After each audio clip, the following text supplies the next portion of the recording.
Hi, my name is Mel, and the following presentation will cover the development of a secure password manager using Python. We will explore key security principles, design considerations, implementation of encryption, GUI or GUI, which is graphical user interface, development, and advanced features to build a reliable and user-friendly application. So today we'll begin with an introduction to password managers and essential security principles, followed by planning and design of the application. Then we'll dive into implementing secure encryption and building the graphical user interface. Integration of components, sample code walkthroughs, testing and debugging, and finally exploring advanced features and future improvements will complete our discussion. So understanding the importance of password management and the security challenges involved is vital before building a password manager. This section covers the goals and features that make password managers effective and secure. Effective password managers mitigates risks of unauthorized access and data breaches. Using strong, unique passwords for different accounts helps protect personal and sensitive information from cyber threats. This slide outlines the common security practices such as encryption, secure storage, and user authentication, as well as risks like password reuse, weak encryption, and phishing attacks that password managers aim to address. Okay. Key goals include confidentiality, integrity, and ease of use. Essential features involve secure password storage, encryption, user authentication, password generation, and a friendly interface. Proper planning and design ensures the application meets security and usability requirements.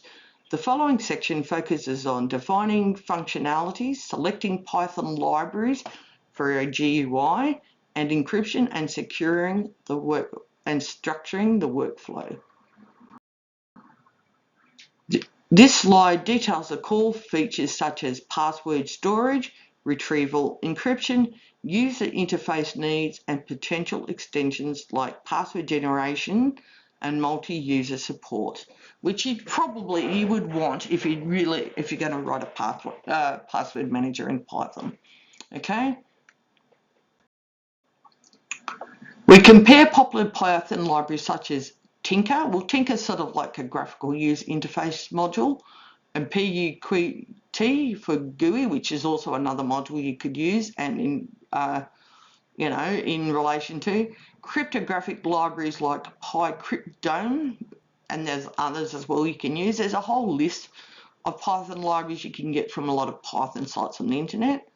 For encryption, emphasizing suitability for this project. Okay, so I'm just suggesting a few. I've used Tinker, I've used cryptography, I've used different ones as well. I haven't used PyCryptDome, I'm going to give that a go. And PUQT is not one I've used before, but I've used a lot of Python libraries and modules. So I think, these are just some examples here that I've given, because I wanted to use some more, like stuff that would work well for a password manager. This slide explains how to organize application components, including input handling, encryption, decryption processes, data storage, and interface updates for a smooth user experience. So input handling is where the user would put their name or user ID, and then they would, you could give them the option of putting in a strong password. You could give it tell it they need to have minimum of, I would say, 8, but probably 12 characters. They must use special characters, or you could generate add features in so that a strong, unique password is generated for them, and then you need to encrypt that and decrypt it when they need it. You need to have data storage and interface updates. Okay, so Those are all sort of things, and you can use what's called pseudocode or like a little flow chart to map this out before you start programming. All right. This section covers selecting strong encryption algorithms, performing encryption and decryption operations, and safely storing encrypted passwords to protect user data.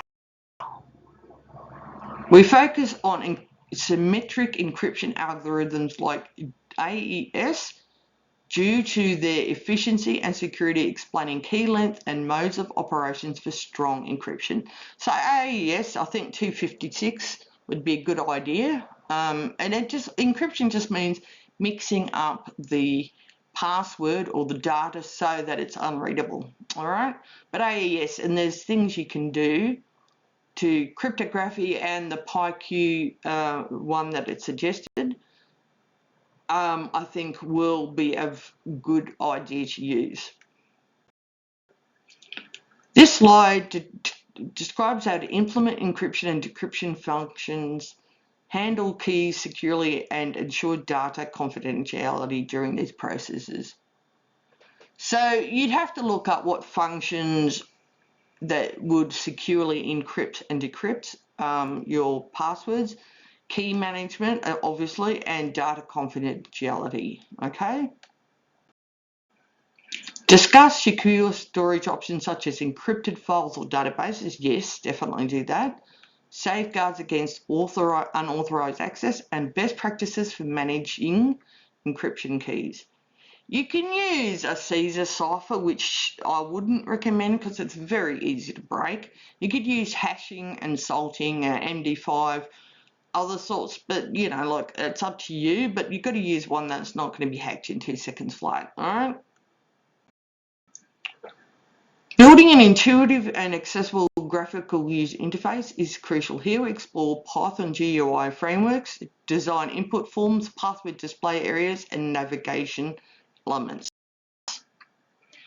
This slide provides an overview of Tinker and PyQt, which are GUI modules and libraries, highlighting their strengths, ease of use, and how they can be used to create responsive password managers interfaces. Tinker is a standard Python library known for simplicity and rapid GUI development. PyQt offers advanced features and flexibility with a rich set of widgets for building complex and scalable applications. So look, you could use either or both, depending on what you're, what you want to do with it. I haven't used PyQt. I'm going to give it a go. Tinker was quite good when I used it. But also, why you want a graphical user interface is a lot of users aren't going to want to do command line enters a password. They used to seeing like window-like sort of thing, so you want to build that in for them.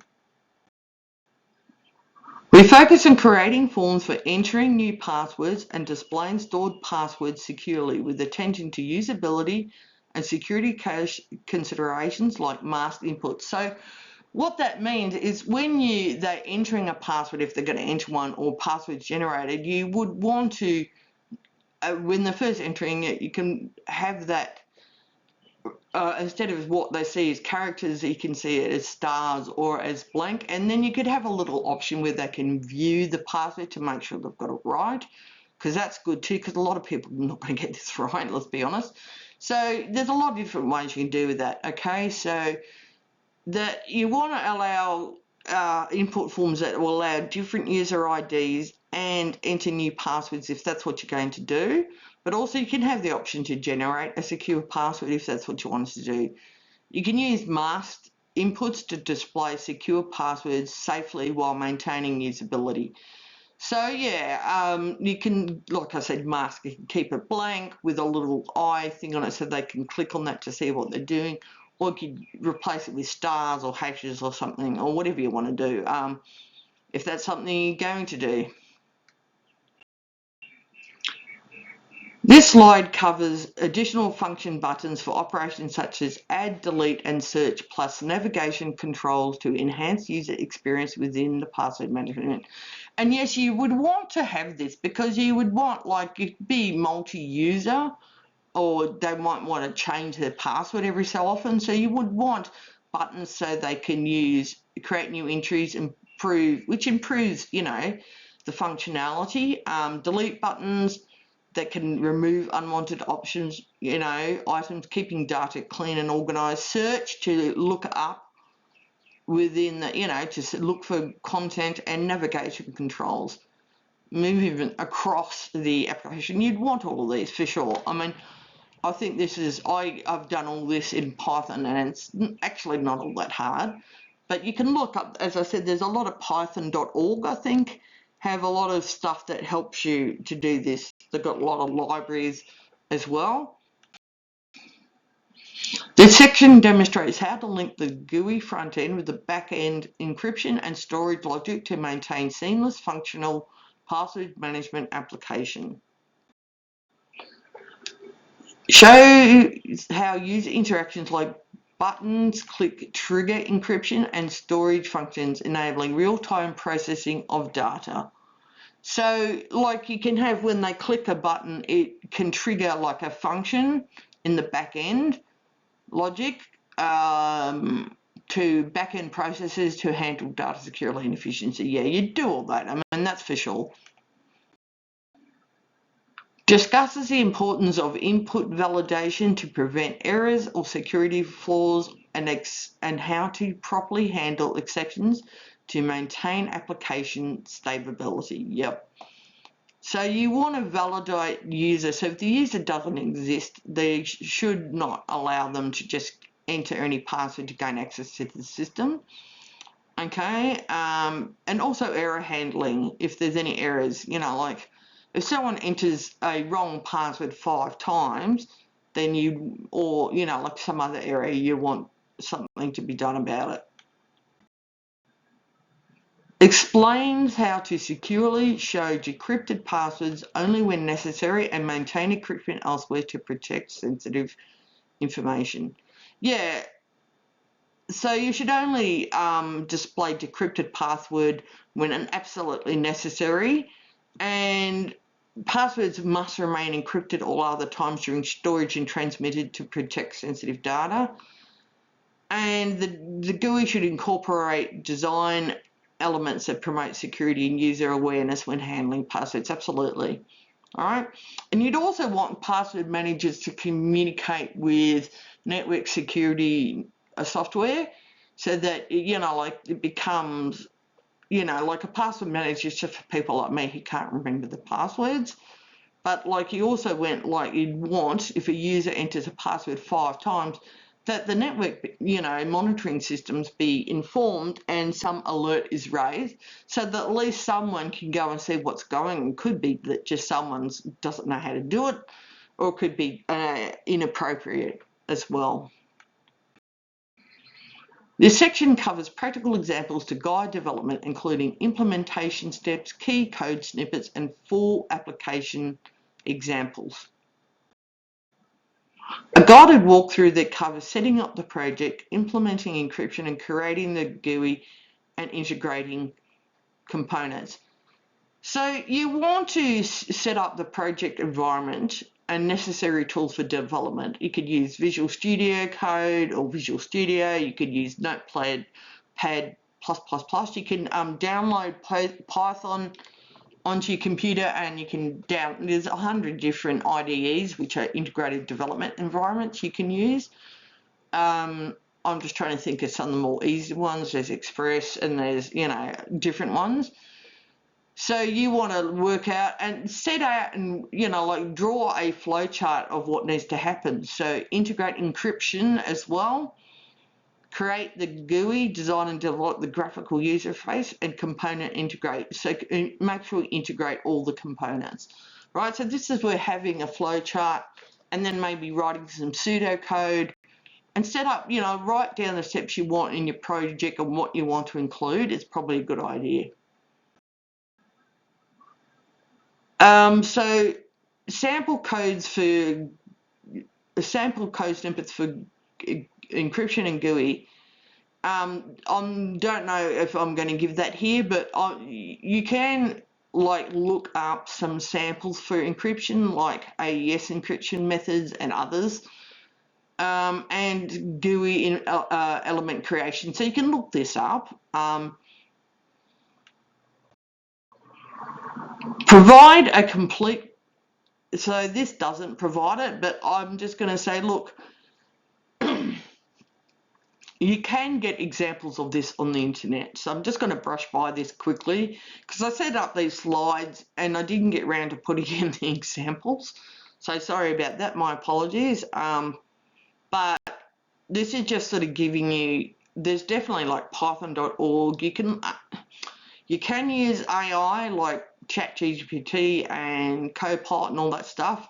Just be careful, that's not always reliable, okay?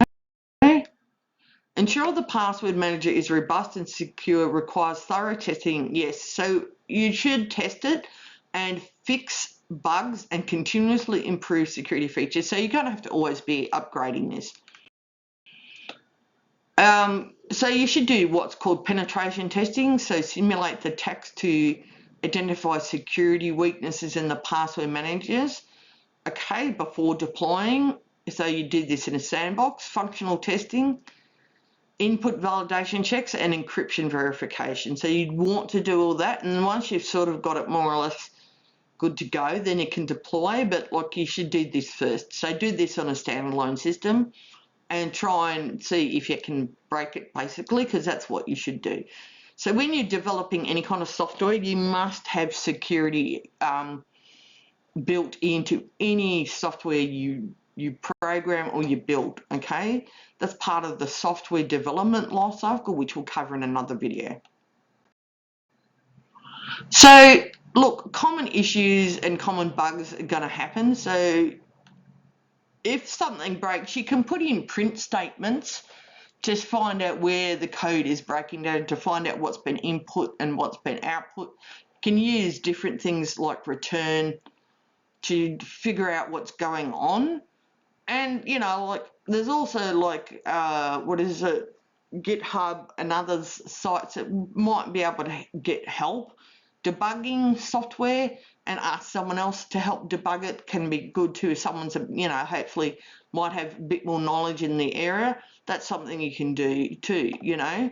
So look, and also too, like using an IDE, they will often give, and it's hard to know because Python can give some very strange error messages, and often the line they say the error is on is not where the error actually is. But look, there is, like, Python's one of the easier programs to write in, but look, you just have to figure out, like, you would, you know, like you've got to define functions, call functions, you know, like with Python, you've got to use the pip to make sure you've installed any modules and libraries that you need before you try and import them into Python. So a lot of errors come up with, yeah, stuff not being imported properly or stuff not being installed properly, things like that, okay? You can add layers such as multi-factor authentication, secure key management, and regular updates to keep the password manager resilient against threats. Yeah, look, and if you want, I think that would be a good idea. That does require a lot of extra programming, but that's definitely what I would do. So, advanced features and future improvements.